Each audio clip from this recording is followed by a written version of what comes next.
بسم الله الرحمن الرحیم. سوره فجر شروع میشه. این سوره به نام فجر به خاطر یاد میکنه که در اول سر الله قسم به فجر خورده. فجر خو عبارت از صبح میگه، او صبح وقت خیلی عظیم است، وقتی است که انسان بالکل بیدار میکنه، وقت تحول است از تاریکی به سوی روشنی. یقینا وقتی که آغاز یا ابتدای چی است؟ حرکت است. یک دم انسان ها در شروعش حرکت میشه، سکون و خواب راحت از بین میره. وقت است که آغاز روشنی و نور است، از او خاطر تاریکی ها پشت دور میده. این وقت خیلی اعظم است. اما از نگاه امور ظاهری این وقت خیلی انسان بیدار میکنه. چرا؟ تغییر در صحنه دنیا میآید. و همچنان از نگاه معنویت این صبح است.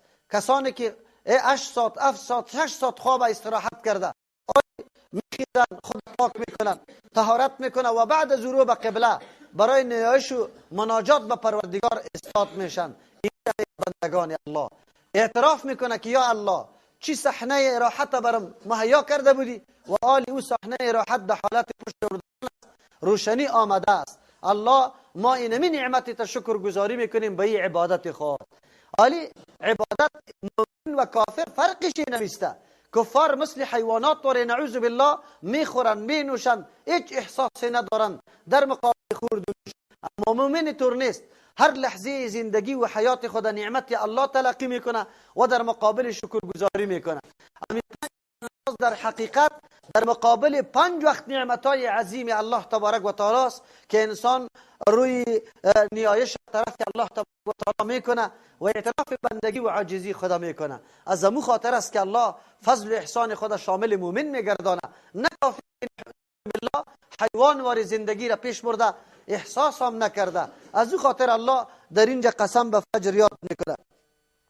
این سورت هم دهم سورت است نزول خود بعد از سوره واللیل و قبل از سوره والضحی نازل شده. سورت مکی است، تمرکزش سر اونمو مسائلی از سوره های مکی میشه، یعنی زیادتر بخشش تمرکزش سر مسائل عقیدوی است. خصوصا در اینجا احوال مکذبین الله برای ما ذکر میکنه و بعضی اعمالی که مناسب و شایان مؤمن نیست ان شاء الله برای ما پیش میکنه. ارتباط این سورت قطعا قبل دما قبل الله تخفیف داد به عذاب، یعنی اگر شما آمادگی نمیگیره، تفکر در خلقت و آفرینش الله تبارک و تعالی نمیکنه، طرف نظر نمیکنه و نعوذ بالله رای غلط در پیش میگیره، پشت پیغمبر روان نمیشه، دیگه شما اینمی قسم عذاب دارن. در اینجا الله تبارک و تعالی بیان ذریعه نجات برای ما میکنه که ذریعه نجات کدام چیز است، چی کار بکنیم که ما نجات پیدا بکنیم. نجات دمو چیزایی که الله قسم یاد کرده، او وقت عبادت است یا جای عبادت است یا اوقاتی است که خیلی شرافت به نزد الله تبارک و تعالی داره. یاد ما قبل الله تبارک و تعالی تسلی داد پیغمبر علیه السلام که تو خو نصیحت تا بده، لیکن سرکشان وجود دارد در هر طایفه و امت. کس من تولا و کفر موجود می باشه، مثل که در امتهای سابقه هم بود، عادیا و سمودیا و فرعونیا بودن و در سرنوشت شومی خود رسیدن. این مردم که امروز در جمله من تولا و کفر است یا در سرنوشت خود میرسه، تو انتظار از زیر کرده باش و اینطور باقی نمیمانه. بسم الله الرحمن الرحیم.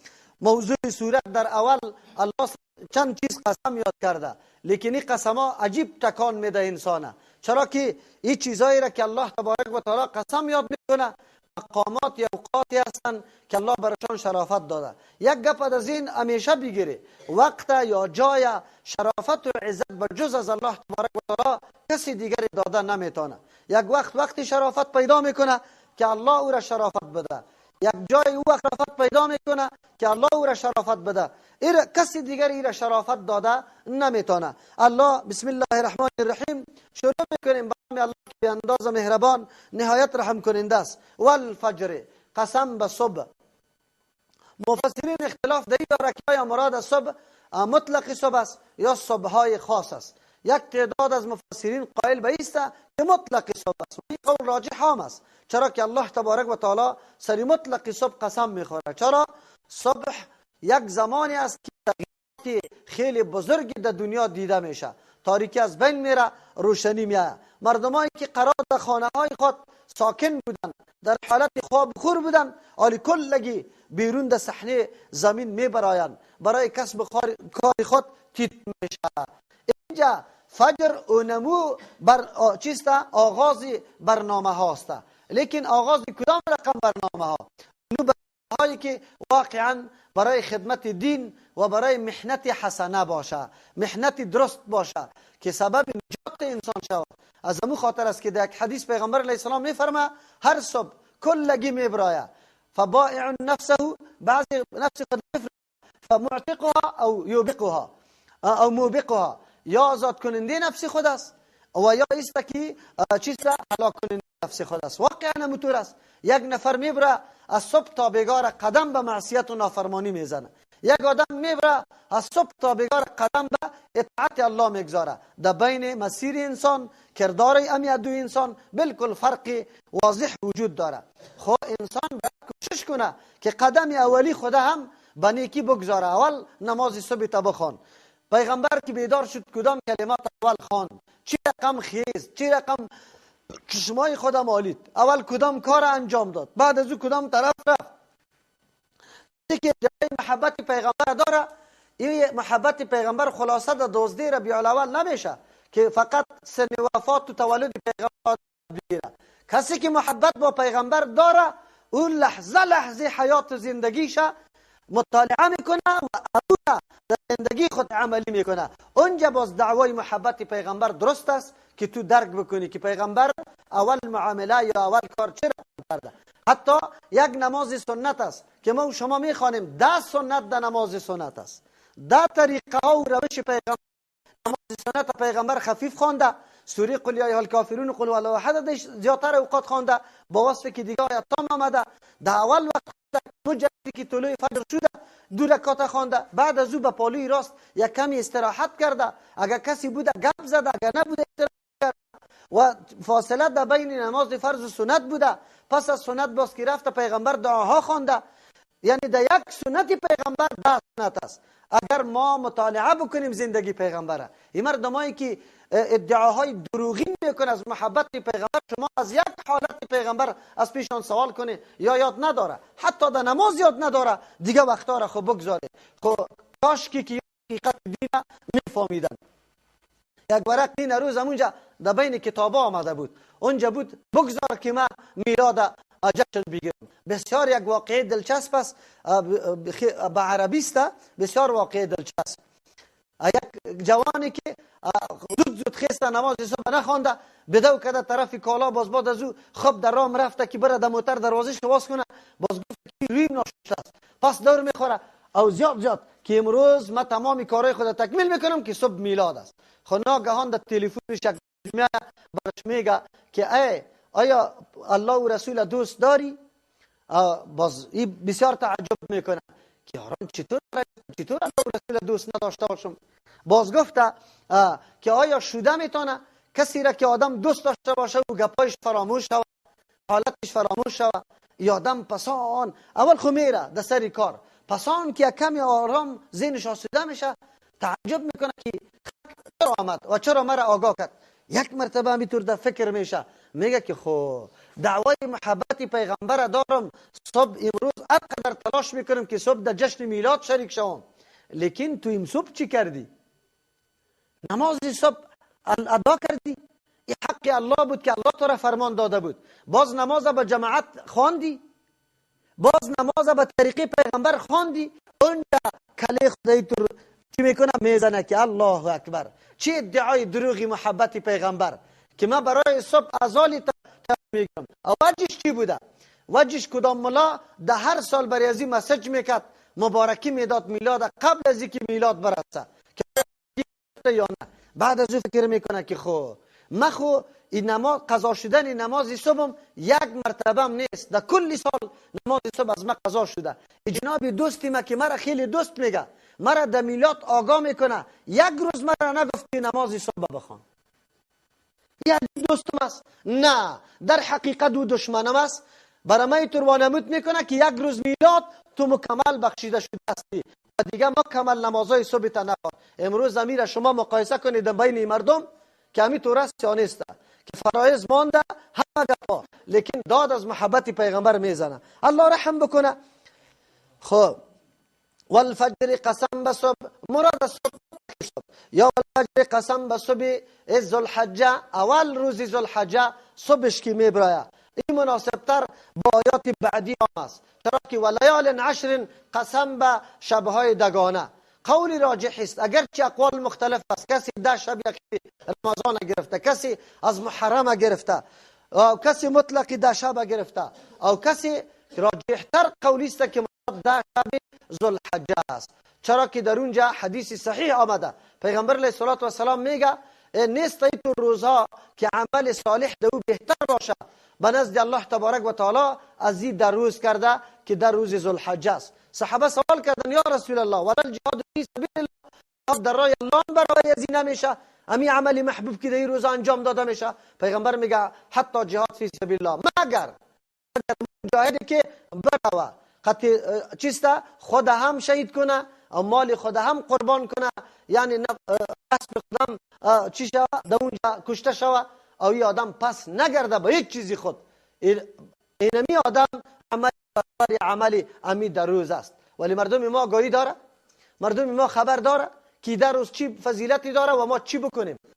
پاره کسی خبر نداره، کسی که با حدیث رابطه نداره ایگه پاره نمیفهمه. الله در 10 شب قسم یاد میکنه. از همون خاطر بعضی مفسرین مراد از فجری روز اول ذوالحجه را میگه، او بعضی مراد از فجر عید قربان میگه.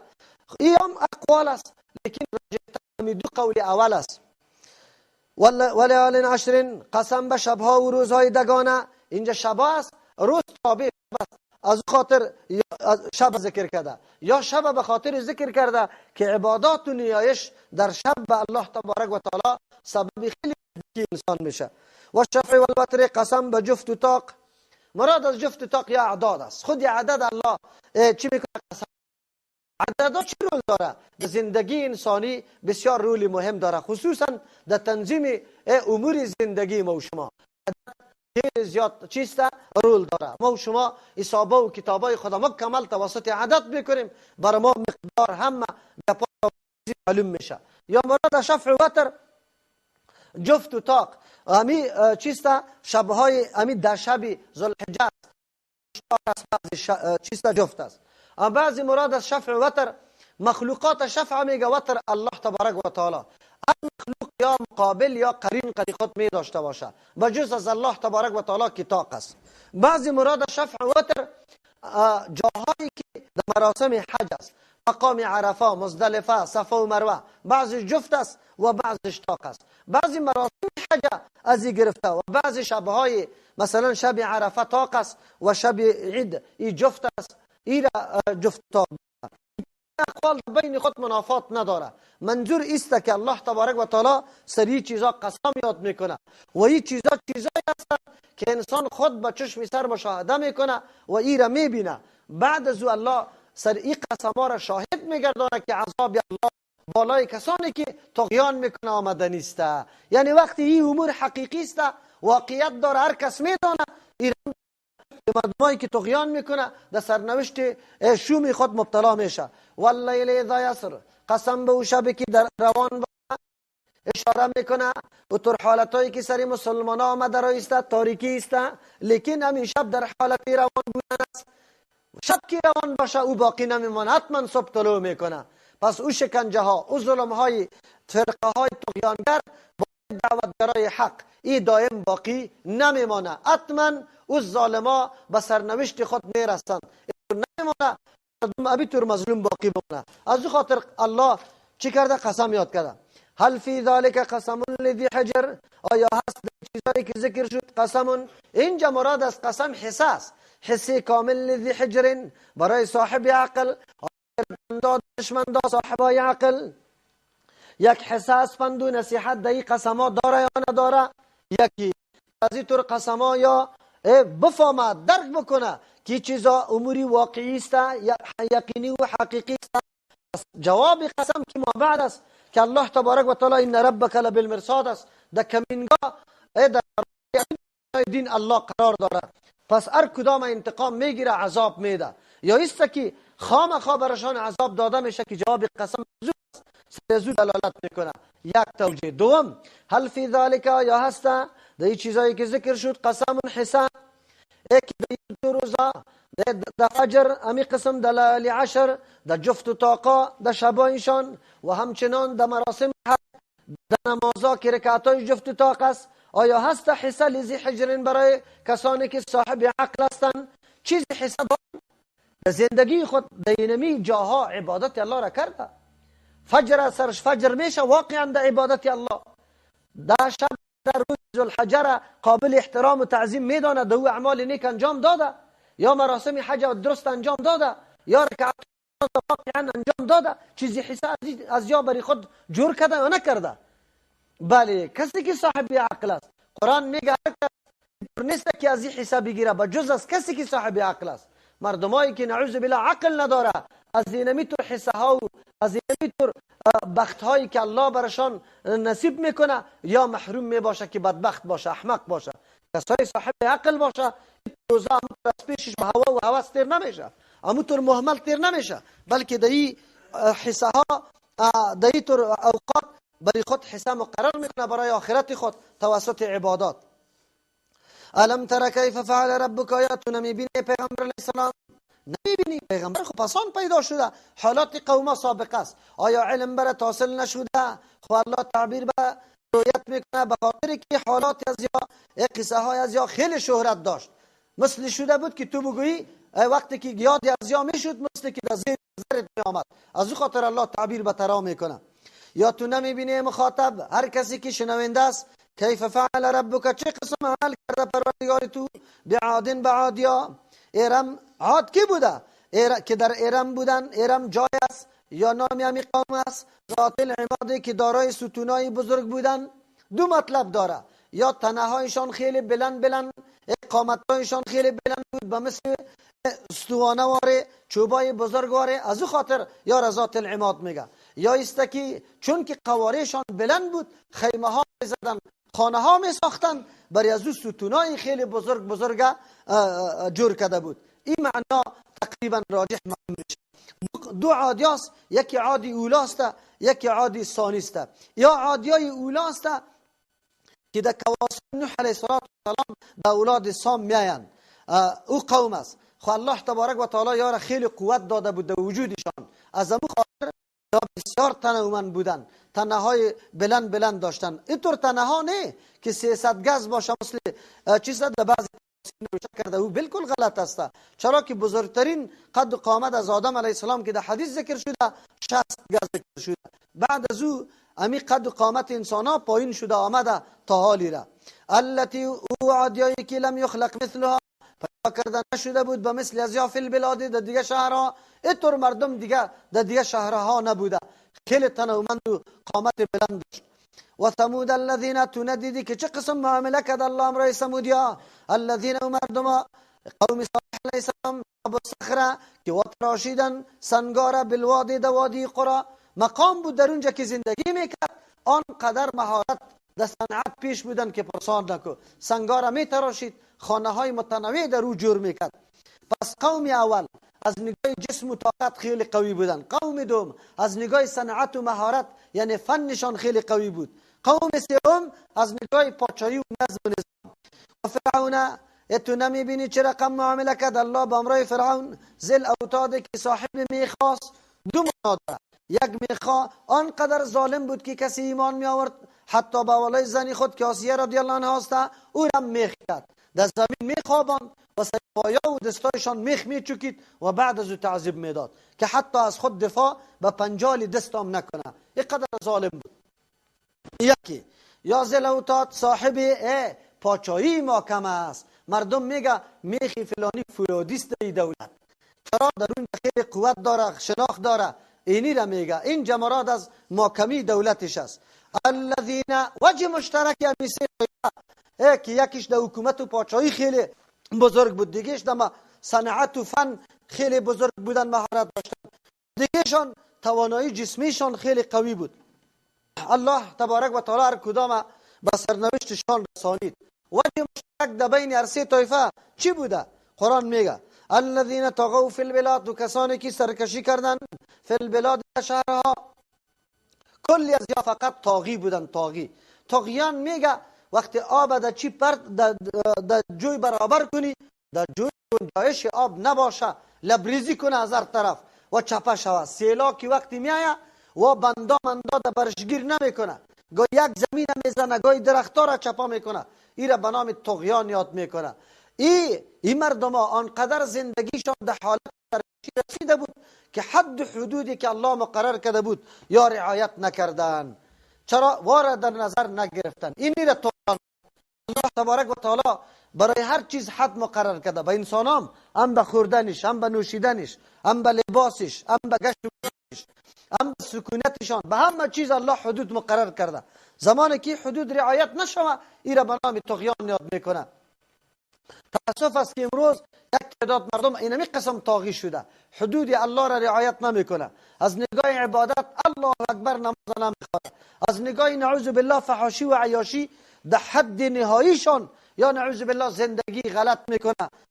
طغیان میگه. او زمانی که طغیان پیدا میشه الله عذاب خدا مقرر میکنه.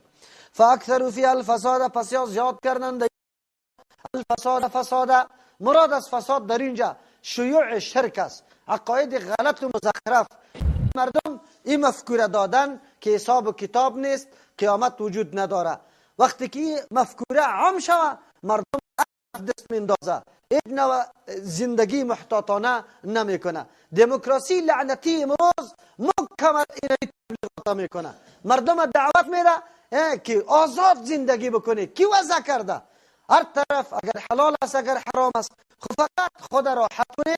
این امیر دموکراسی درس میده. از همون خاطر است که دموکراسی با اسلام، با قوانین اسلام منافات مکمل واضح و صریح داره. کسی نگوید دموکراسی اسلام و دموکراسی با هم یک جا نمیشه. در اسلام قانون الله است، در دموکراسی قانون مردم. در اینجا در اسلام قوانین از جانب حاکمیت الله است، در اینجا حاکمیت از مردم است. هیچگاه اردویشان با هم یک جا شده نمیتونه. امروز امو زمزمه هاست، امو مردم در دموکراسی رو بیاره و آزادی تام در ذهن مردم بیا. مردم مکمل زندگی محتاطانه نداشته باشه، آزاد هر چیزی که دلخواه مردم است امور انجام بده. ولی با تاسف بزرگا در این مورد خطا میشن. تلویزیون میگه دموکراسی اسلامی، او را مدح میکنه. خیر در پیش الله تبارک و تعالی رفته نیستن. فصب علیهم ربک صوت عذاب، پس ریختند علیهم بالای امو طایفه ها ربک پروردگاری توی پیغمبر علیه السلام صوت عذاب، تازیانه عذابه. تازیانه خو قمچی نمیگه که یک چیز سرش میزنی، و اینجا ریختانده نمیگه. الله تشبیه داد، یعنی این عذاب با مثل که میریخت، ریختانده نیست که کل جا فرا میگیره. عذاب الله میتور فرا گرفت. او با مثل قمچی که شلاق میخورد درد میکرد. عذاب الله تبارک و تعالی قوما را همه قسم در درد آورد، همه قسم زدن کرد. چرا؟ که طغیان کردن. ان ربک لبالمرصاد، یقینا پروردگاری تو در کمینگاست. هیچ کسی از الله تیر شده نمیتونه. که عمل کرده ای، چرا کرده ای؟ فاما الانسان اذا ما ابتلاه، پس هرچی انسان است لایق خویست که از داستانی اومده درسا بگیره. ماده شکرگزاری در قلبی از یا پیدا شوه، یا رجوع بکنه، توجه بکنه، الله را بشناسه، اطاعت الله را بکنه. لیکن انسان اوتور نیسته، بازم فراموش میکنه. فاما الانسان، هرچی انسان اذا مبتلا، وقتی که امتحان کنش الله ربه پروردگارش، امی امتحان، امی دادن نعمت، یام یکی از جمله صحنه الله است. اوست که تربیت کرده رویست. فاکرمه، ایرا عزت بده، یعنی نعمتا چیسته برش ارزانی کنه، و نعمه ایرا دیگم در نعمتش خواب مرفع بسازه، صاحب عیش بسازه. و یقول، باز میگه ربی اکرمن، پروردگاری ما مرا عزت داده. ایرا شکرگزاری نمیکنه که نسبت نعمت به الله کنه. میگه بله من لایق بودم، من مستحق بودم که الله مرا عزت داد. مهارت خود میدانه، قابلیت خود میدانه. الله کی کار کرده به خاطر کرده که من لایقش بودم دیگه. امروز یک تعداد مردم ها وقتی خود خوشعیشی و فراخعیشی میبینه همینطور فکر میکنه. خب قرآن کریم میگه نه، داشتن زندگی خوب معیار برای فضیلت نیست، یا محبوب الله شده نمیتونی. و تنگدستی و فقر این سبب بغض الله تبارک و تعالی نیست و نه معیار نعوذ بالله دشمنی الله است، بلکه هر دو صحنه اگر نعمت داده شده یا نداده شده، هر دو صحنه صحنه امتحان الله است که تو در اونجا چی میکنی و در اینجا چی میکنی. اینجا مایوس میشی یا اونجا از سر دیگه طغیان میکنی، باز نعوذ بالله حدود مراعات نمیکنی. کدامش است؟ خویی آدم امی دادی گرفتی الله تبارک و تعالی را معیار فضیلت خود قرار میده. چی میگه؟ ما میگه قابلیت ازیره داشتم ربی اکرمن و اما اذا مبتلا و هرچی در آن وقتی که امتحان کنه انسان فقدر علیه تنگ بسازه الله برایش رزقه رزق خدا فیقول میگو یا ربی اهانن پروردگار مرا ذلیل کرده مرا حقیر ساخته. نمیگه متوجه به این نمیشه که من چه حیثیت دارم، من چه قدر استحقاق دارم. اگر انسان در مقابل نعمتهای الله تبارک و تعالی ادنا تفکر بکنه و بعد از او متوجه میشه که یا الله امی قدر امی وقتم که برام داده امی قدر نعمتم بسیار خیلی زیاد است. چرا؟ در مقابل نعمتهای تو من این چیزا نکرده. این آدم باز نعوذ بالله انتقاد اعتراض در کی داره؟ الله که چرا مرا حقیر کرده، چرا مرا حقیر کرده. براتون گفتم اکثر نظر مردم سری نعمتهای مادی و ظاهری است. مردم فقط نعمت چی را میگه؟ که کسی بلدینگ داشته باشه، خوراکای خوب بخوره و زندگی خوب داشته باشه، قالینا باشه، کشوف باشه. نظر میکنه، نظر نمیکنه که الله بری تو صحت خوب داده، علم خوب داده، بری تو قوت خوب داده، بری تو اعضای خوب داده، جمال خوب داده. چرا؟ نعمتهای الله خو متنوع است، بری یک قسم، بری یک قسم. خو یکی شام از میدان امتحان الله بیرون نیست. از همون خاطر است که مردم چشمش امو طرف هست که الا مادیات ظاهری باشه، در مادیات معنوی خود نظر نمیکنه. هیچ گاهی را نمیبینه که الله خو سر من چی کرده، من نعمت داده. از همون خاطر چیست زبان انتقاد اعتراض میگوشه. نعوذ بالله. تعجب نیست زمانی که الله یک اولاد میده که تخ و توخ شروع میشه، چیزی خوری شروع میشه که در خانه فلانی بچه شده، حالا باز دیگه میده 10 تا 12 تا 7 تا 6 تا اولادا میباشه. هیچ گپی نیست، هیچ گپی. امین مردمی که الله برش اولاد داده نخواد در بین مجموعه همینطور کسی پیدا شده باشه که بعد از پیدایش اولاد فقط خسته باشه روی طرف قبله 2 رکعت نماز خوانده باشه که الحمدلله انسان پیدا شد. امی قدر امی گفت گاهی هم امی کار نکرده در کل عمر این نعمت یا شکرگزاری الله را نکرده. خود زمانی که یک بچه میکنه بس باز میبینی که این خواهرها و مادراست و این بچه ها مردا را مدیده جاغای خود کنده واسکت پرچه کده او طرف انداخته. خواهرها خود دیگر نه لاکت میمانه در جان خود و نه گریبان مویار کنده را ایسته. نعوذ بالله. شما باور به الله بکنه ما شنیدم که همینطور میگفت میگه او خداییت چپه شوه. نعوذ بالله. کنه اینقدر خدا بالا میتراشه که به الله فرمان میده که خداییت چپه شوه. این چیسته؟ این چیسته؟ خبرداره از کتاب الله دور زندگی کردن، از حدیث پیغمبر دور زندگی کردن. کاش که یا این واقعاتی که در زمان صحابه تیر شده او را یا مطالعه بکنن باز خواهر همونطور بکنن. الحمدلله. شما باور به الله بکنی ما در منطقه خود همینطور زن دیدم که همون حالتی که سری زن صحابی تیر شده بود. شما باور به الله بکنی دختری 12 ساله سپوش 70 جا باجا شد رفتن دعوی که دیگه زنا را مادری ازی میگه که دختر از ماست گریان شما چی میکنی؟ با مجردی که مرا دید گفت مولای صاحب گپای دگوشم است، نافرمانی الله را نمیکنم، مخلوق الله بود الله گرفته. این چرا؟ خبر داره؟ این برکت ترجمه بود و شنیده بود.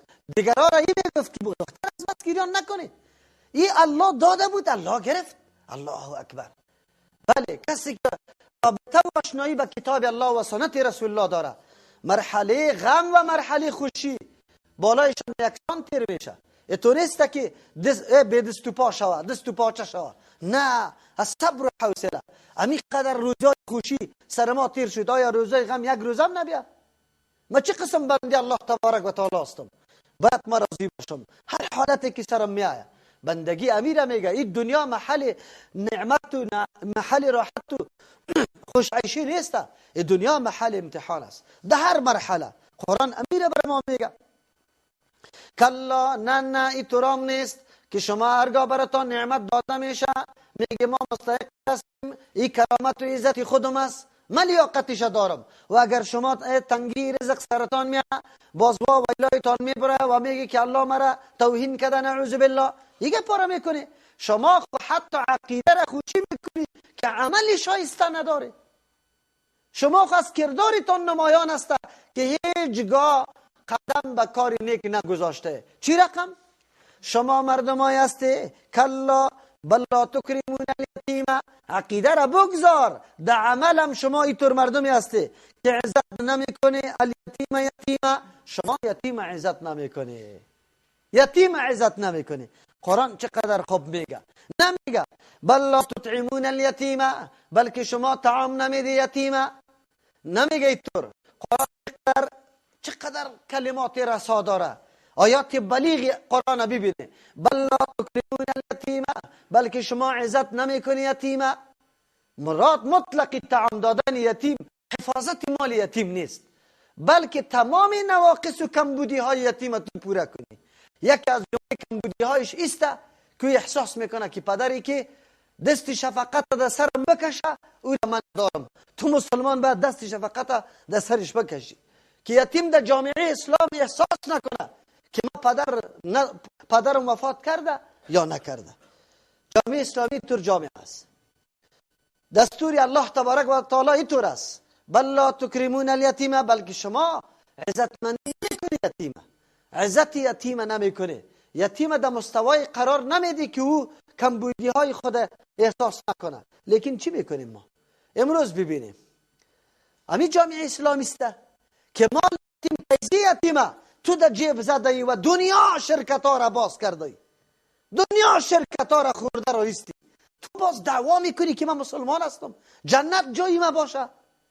بالله قسم تو قرآن یک دفعه بیبی اونجا برات میگه که الله برات میگه که تو خود آدم عقیده را بگذار، در عمل هم اطور عملی که هر کس این مورد اقام میکنه کافران کی باشه.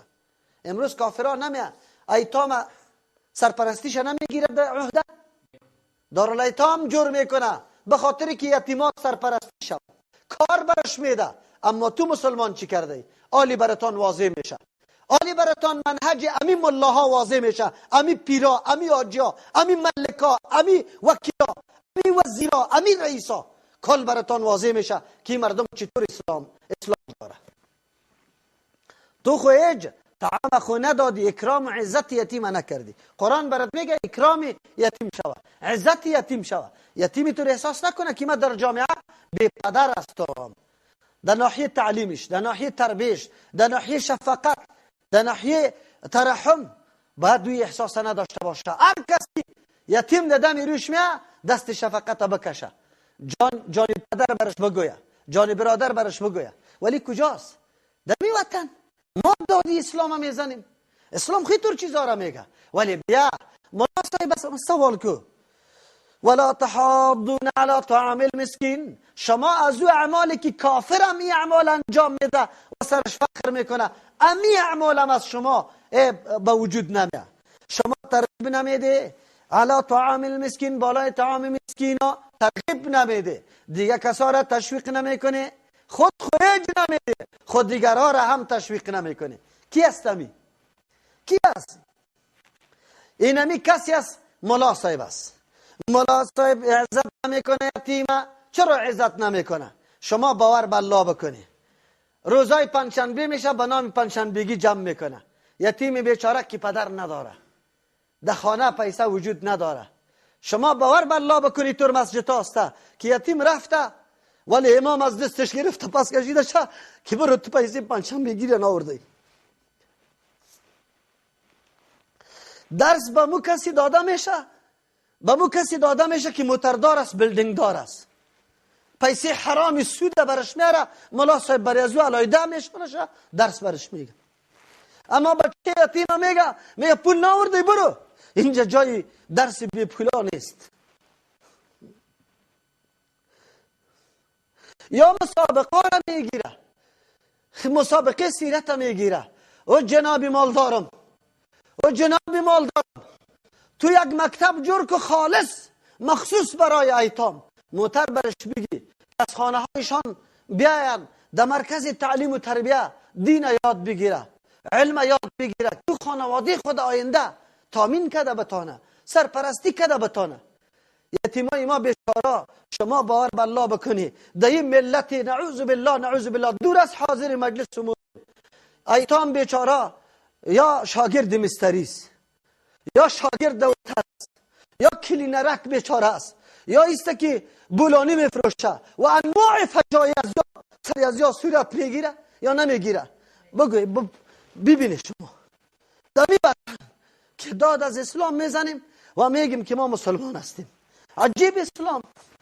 او جناب تجاری ما، او جناب عالمم که برای تو تجار میه، برای تو برنامه پیش میکنه و تو برنامه قرآن آگاهی نداری که به مو مالداری ما، برای مو تجاری ما برنامه بدی.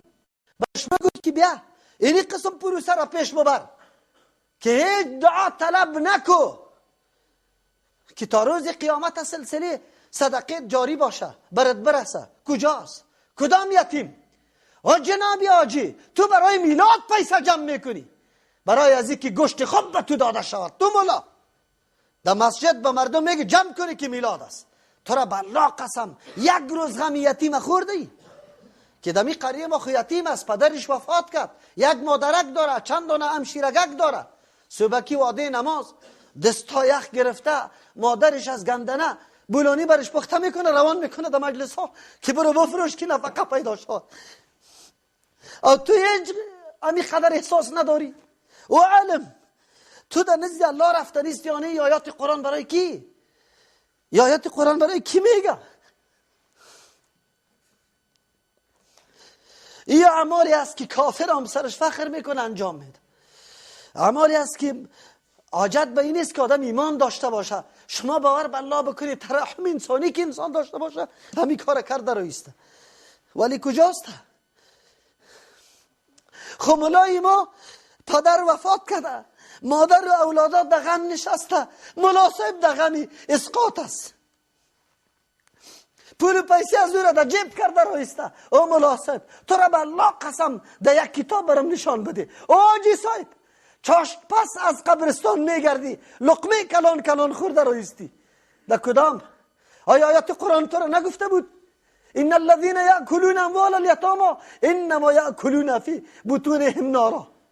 آتش جهنم در قلبت نمیندازی؟ او مولا صاحب اسقاط از کجا پیدا کردی که به این اله الله برات میگه نخوری مال مردم به طریق باطل؟ این کدام طریق حق است؟ برام نشان بده. نخوردی 40 روز دیگه از این خانه یتیم تو تقاضا داری که برای من نان مکلف بیاید. سری مسابقه خو خیلی کارتا چاپ کردی، کدام روز برای دادن مسکین غمش خوردی؟ گفتی در سری منبر تقریر کردی؟ و تأکلون التراث میخوری شما مال میراث اکل لما بخوردن بسیار. لم ای مال میگه که فرقی حلال و حرام نمیکنه. مال میراث است یا نه؟ پدر خو رفته، سرپرست خانه خو رفته، مال مشترک باقی مانده. کتابای حنفی را بکشه او مردم دمو کتاب حنفی ببینه که مال مشترک خیرات کردن جایز است یا ناجایز. ای کاش که یا مذهب حنفی را میفهمیدن. افسوس است مذهب حنفی را نامبد کردن این علما. شما باور بالله بکنی مذهب حنفی را نمیفهمه، نمیدانه. مال که تا تقسیم نشده از او صدقه شدن نمیتونه. در کدام جای تقسیم صورت گرفته؟ از مال مشترک میکنن یا نمیکنن؟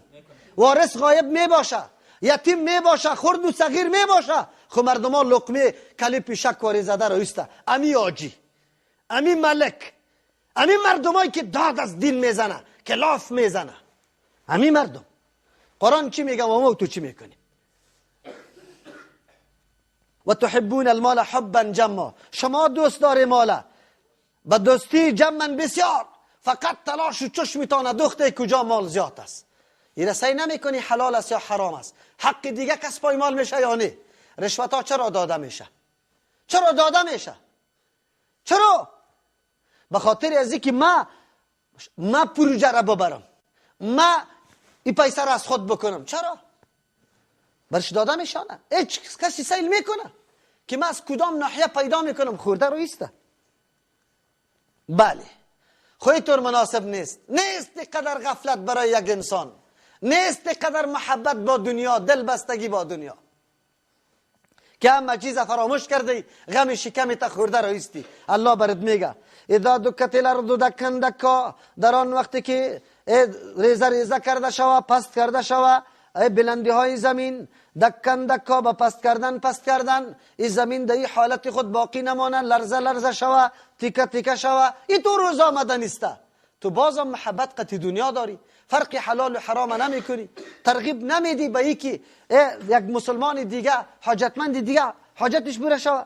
و جاء ربک والملک صفا صفا، و بیایا پروردگاری تو امو رقم که لایق شان الله است، والملک ملائک بیا صفا صفا، صف زده لشکرای ملائک پایین شوه. الله تبارک و تعالی امو رقم که لایق شانش است بیایا. مسلک سلف امیسته در صفات الله که صفت به الله ثابت میکنیم، تشبیه نمیکنیم، تعطیل نمیکنیم، تحریف نمیکنیم و ما تاویل نمیکنیم، هیچ جیگه پاره نمیکنیم. به الله ثابت است امو رقم که لایق شان الله است. و جیء یومئذ، آورده میشه در تو روز به جهنم، به جهنم. یومئذ در روز یتذکر الانسان، یاد میکنه انسان در کدام چیزی که افراط و تفرید کرده. و انا له الذکرا، کجا می باشه به طور انسان نصیحت. عالی نصیحت، موقع نصیحت رفته، موقع نصیحت در دنیا بود. بزرگترین نصیحت کتاب الله بود که برای ما آمده بود. در اونجا تو نصیحت نگرفتی، عالی تو پشتی نصیحت میگردی. نه، یقول یا لیتنی، در اونجا افسوس ها میخوره، فریاد میکنه ای افسوس قدمت لحیاتی، پیش میفرستم لحیاتی، در زندگی خود کارای نیک میکردم، عقیده صحیح میداشتم. فیومئذ لا یعذب عذابه احد، پس در این روز عذاب نمیده به مثل عذاب الله تبارک و تعالی احد، هیچ کسی. و عذاب الله است. آدم توانی عذاب دنیا را نداره، عذاب الله را چطور آدم توان داشته باشه؟ کسی که عمر ضایع کرد، در دنیا عقیده پیدا نکرد، در قرآن گوش نگرفت، ولا یوثق وثاقه احد، و بند کرده نشوه، مقید کرده نشوه، بسته کرده نشوه. وثاقه ولا یوثق، بسته نمیتونه، وثاقه به مثل بسته کردن الله تبارک و تعالی احد، هیچ کسی. الله که کدام بسته میکنه خدا به هیچ نوع خلاص نمیتونی. یا ایتها النفس المطمئنه، در این طور موقع آواز داده میشه ای نفس مطمئن. نفس مطمئن کدام است؟ که ما الله مال پر از عقیده یکتا پرستی الله است، هیچ نوع شک شبه خلل نداره. نفس مطمئنه کسی که مکمل عملی خود به تابعداری پیغمبر صلی الله علیه و سلم انجام داده، ایره نفس مطمئنه میگه. شبهه نداره، پریشان نیست. الله نصیب ما و شما کنه. الله آواز میده ارجعی، باز بگرد الی ربی، که بسوی همون ذاتی که مالک و متصرفی تو بود بگرد. در اونجا عمرت در زیر فرمان امی مالک تیر کرده، بگرد بسوی پروردگارت راضیتا مرضیه، خوشنود شونده، مرضیه خوشنود کرده شده، هم بالکل راضی شادان و هم شاد کرده شده از جانب الله تبارک و تعالی. نعمتایی که الله برات داده تو شادان، و همچنان الله خوش است از تو که برای توی خوشنودی داده میشه. فادخلی فی عبادی، خوی تو راصل نمیشه، این برای خود شرط داره. فادخلی فی عبادی، الله ما را میگه داخل شوی در بندگان ما، در بندگان ما، در زمرش داخل شوی. در دل بندی الله کسی است که الله را شناخته، پیغمبری الله را شناخته، عمل به مطابق دستور الله تبارک و تعالی انجام داده. الله ما و شما را دو جمله شمار کنه. وادخلی جنتی، داخل شوی نفس جنتی، در جنتی ما، دمو باغی که بری تو مهیا کردیم. بله انسان است که بشارت ها و انذارها را در این قرآن بالکل میشنوه، ولی بازم خدا بیدار نمیکنه و شعار نمیکنه که در زندگی خود چی انجام بدم. سبحان ربک رب العزة عما یصفون و سلام علی المرسلین والحمد لله رب العالمین.